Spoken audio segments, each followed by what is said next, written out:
Hi guys, I'm Shmi, hello and welcome back to the channel where you join me today here in a studio in Weissach, Germany to take a first look at the brand new Porsche 911 ST. This is the model that celebrates the 60th anniversary of Porsche's iconic 911, a product of Porsche's GT division, and I've just been taking a full look around it, joined by Andreas Poiringer to understand what this car is all about, the most driver-focused derivative of the 992 generation and by far the lightest as well. In fact, it takes the base, if you will, of the GT3 Touring, and this is the heritage design pack, but borrows learnings and lightweight components from the GT3 RS, but combined with a manual gearbox, 525 horsepower from the 4-litre boxer engine. This is a car that really embodies the ultimate in driving experience, and there's a lot for us to take in. So today we are here to take a full first look at the brand new Porsche 911 ST. Let's start with a walk around, a quick overview, if you will, of the new Porsche 911 ST, a model that really not only celebrates the 60th anniversary of the Porsche 911, but also introduces the most pure driver-focused variant of the 992, the ultimate, if you will, Porsche 911 for a drive out on the road.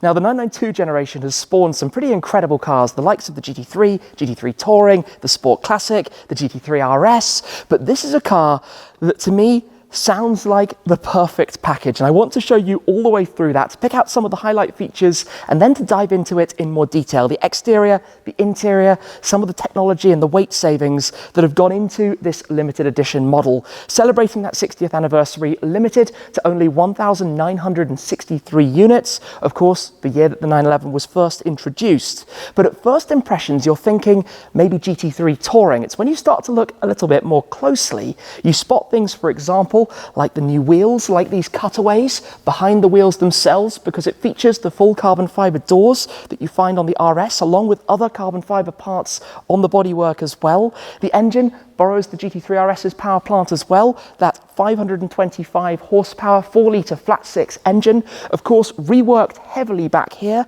a new 60th anniversary badge, new cooling, a new aerofoil, in fact some changes there to talk about a little bit later on as well. In addition to having this straight black car, we also have though this, the heritage design pack, very much designed to link back to the history, because the ST is a model that was first launched back in the 1970s for the 911 as well. This is a brand new colour called Sure Blue, complemented or contrasted even by the Ceramica wheels that you have here, the painted roundels that it wears on the doors also.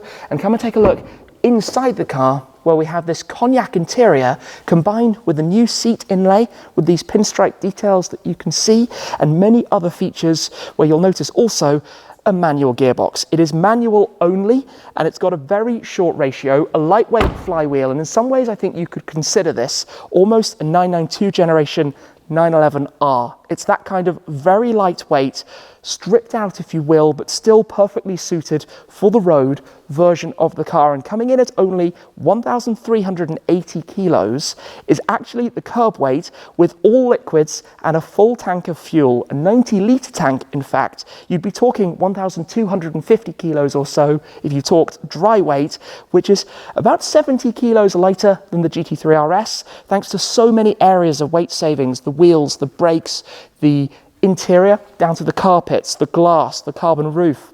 And I want to dive into all of those in a moment as well. Talking design, and we'll head around starting from the front towards the back, with the first thing that I'd like to draw your attention to being the crest, which you might have already spotted. The ST, whether with the design pack or otherwise, features this heritage Porsche crest as opposed to the newer logo that you find on the latest production cars. That's worn on this carbon fiber bonnet, which you can see features the meshes over the vents here in Ceramica to match the wheels on this particular example. You have the carbon fenders flanking the bonnet with your traditional lightweight front bumpers, but this is very much a discreet vehicle. If you didn't entirely know what you were looking at, you wouldn't really appreciate what it is all about. As we come around towards the sides, we've got a new magnesium lightweight wheel. In fact, the set of wheels are 9.5 kilos lighter than the wheels that you find on the GT3 Touring. In this particular case, painted in Ceramica, you can see they feature the center lock, as well as these cutouts and openings in the spokes, of course, to save weight.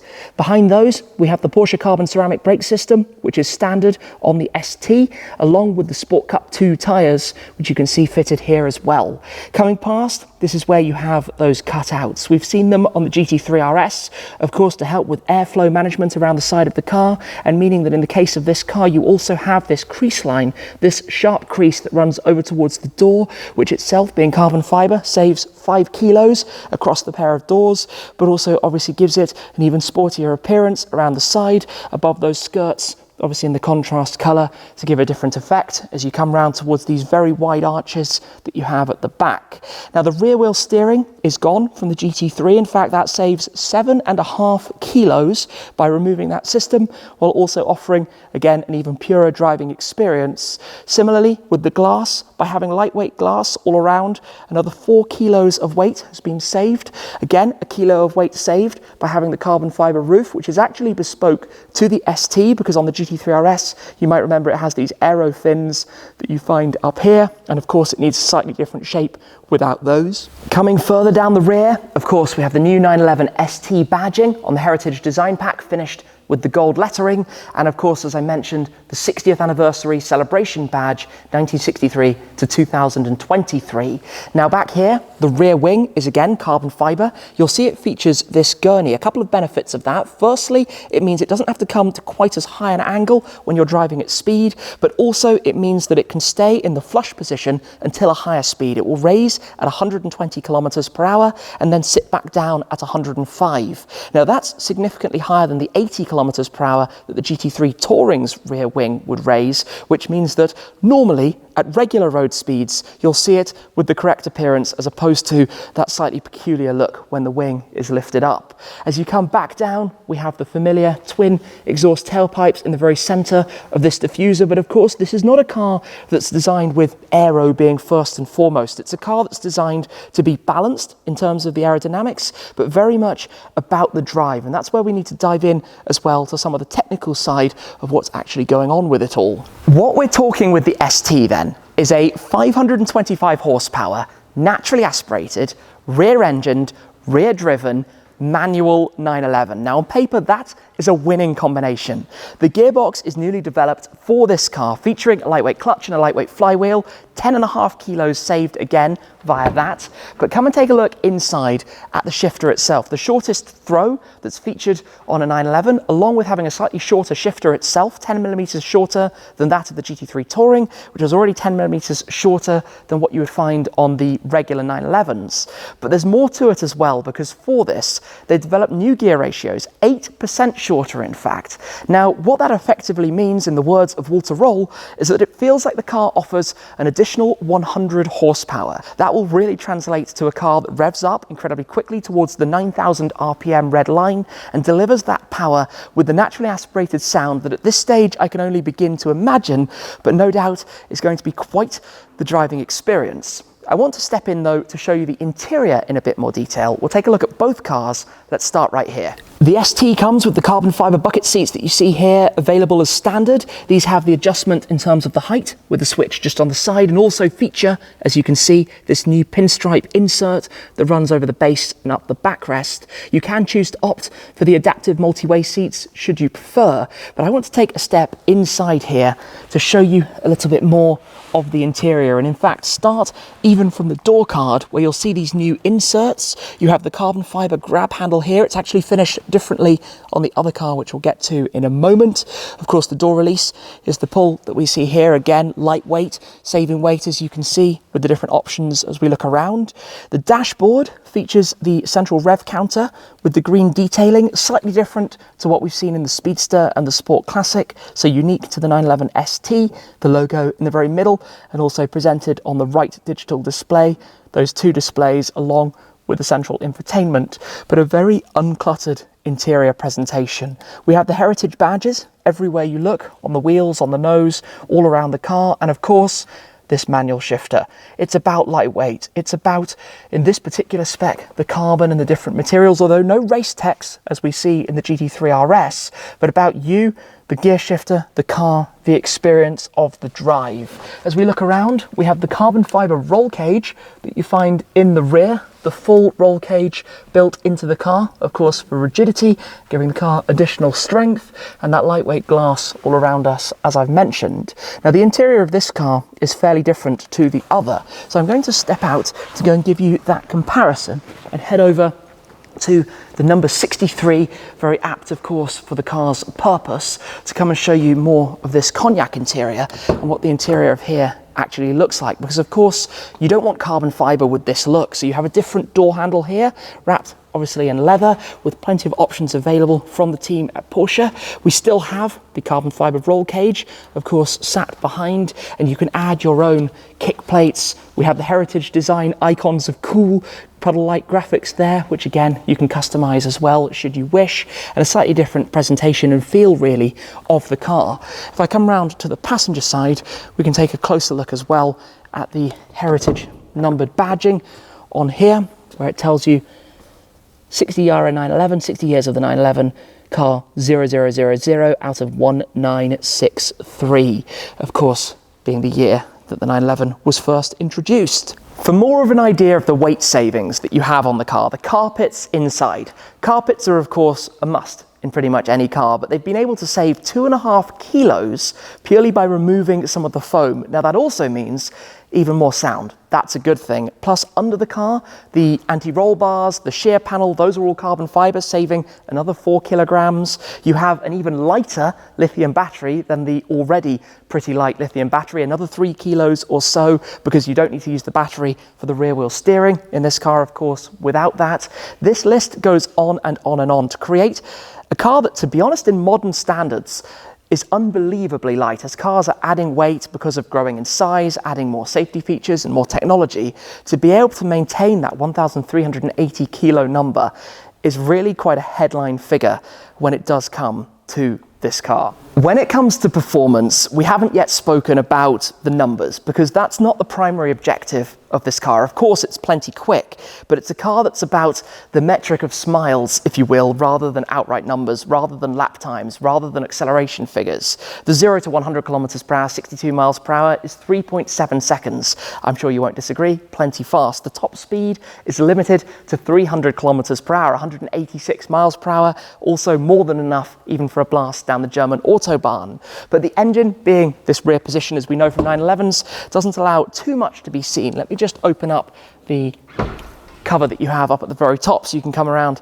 and have a quick glimpse at the amount of that you can see beneath this meshed cover, of course with the display over the top. Now, one other thing I wish to show you as well is the watch that goes with the car. For each Porsche GT product, they introduce a special watch. As you can see, some of the design elements that we've seen within the car, the rev counter surround, the graphics and logos that you find within the chronograph, all linking back actually to Ferry Porsche's chronograph watches from back in the 80s, all linking through as well to the 911s. A nice detail available for all of the different customers of this car, and in fact, also matching with the spec of the car. The bracelet can be replaced with a matching leather that goes with the interior, and the back of the timepiece, if I show you here, also features the wheel matching with the car in the skeleton case that again is painted in the same color as the wheels that you have on the car as well. Some of my thoughts then on the 911 ST, and I will say that one of my favorite driving experiences was in the south of France at the wheel of a 911R, the 991.1 generation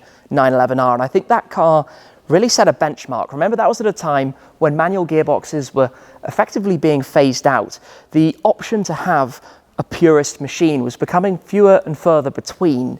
Porsche obviously have embraced this, offering manual gearboxes, as many have done on their 991.2 generation GT3s, and of course the same on the 992s. But this is really the embodiment of what that's all about, this very subtle appearance. If you know it, you're going to recognize these shapes, you're going to recognize the motorsport style front end. You're going to see a little bit more of what the car is about, especially with these cutaways behind the wheels that I think are the immediate giveaway that this is something that really is for a purpose. It's for a very pure purpose. It's for drivers. It's for people who want to collect limited and rare Porsches, but also for those who want to go out and have that ultimate road driving experience. Yes, you could argue that in a world where cars have twin turboed engines and are frequently putting out 700, 800, maybe even very soon 900, 1,000 horsepower, that 525 isn't a serious number. But as Porsche have proven with the GT3 RS, it's plenty to go and set lap records. The speed and performance of the GT3 RS has been absolutely astonishing despite that, because of the whole package, the way the car is able to completely soak up the road, the way it's able to offer more than you might initially think, and the aerodynamics and the steering. And I expect this is going to have a wonderful feel. I expect that the gearbox and the lightweight flywheel, the rattle and shaking and vibrations that we know from the 997s and from the 911R is going to truly be an experience and a half. It's going to really awaken you when you're at the wheel. And this is me preempting what I expect out of this, knowing the other models in the 992 and in the previous generation Porsches. For me, the fact that you can have this heritage throwback adds another element to the cars. I've always particularly liked the Targa 4 Heritage Design Edition, the fact that you can have that car in the beautiful deep red paint, again with the gold touches and the roundels. I feel this nod to history, but yet a car still with a purpose, is really the cherry on the cake, if you will. The fact that this car is not only the 60th anniversary of the 911, but it's also a car that in its own right, take that away, would still be something truly phenomenal. And despite the fact that there will be 1,963 of them, I think we all know demand for this is going to be incredibly high. There will be many times over the number of customers trying to pop a name down versus the number of cars that will actually be available, because as these things come, it's sounding like it will be spot on. When it comes to options like PTS, remember Porsche are restricted in terms of the capability, the factory production. So obviously not every car can have a PTS option, despite many customers obviously wishing to do so. But I think once you combine the fact that you've got storage space in the front, as we know, you've got a 90-litre fuel tank, so you can drive an extraordinary distance on a single tank. You've got the ability to squeeze some luggage as well behind.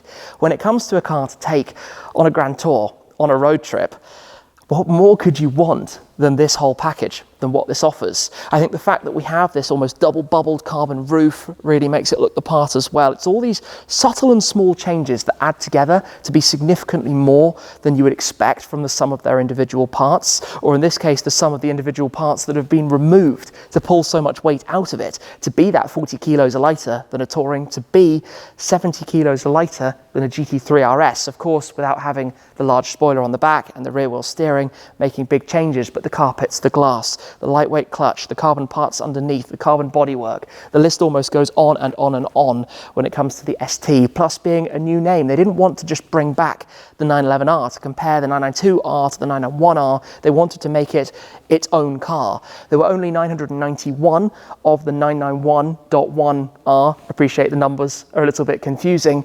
This time round, more than double, in fact, for that 1,963.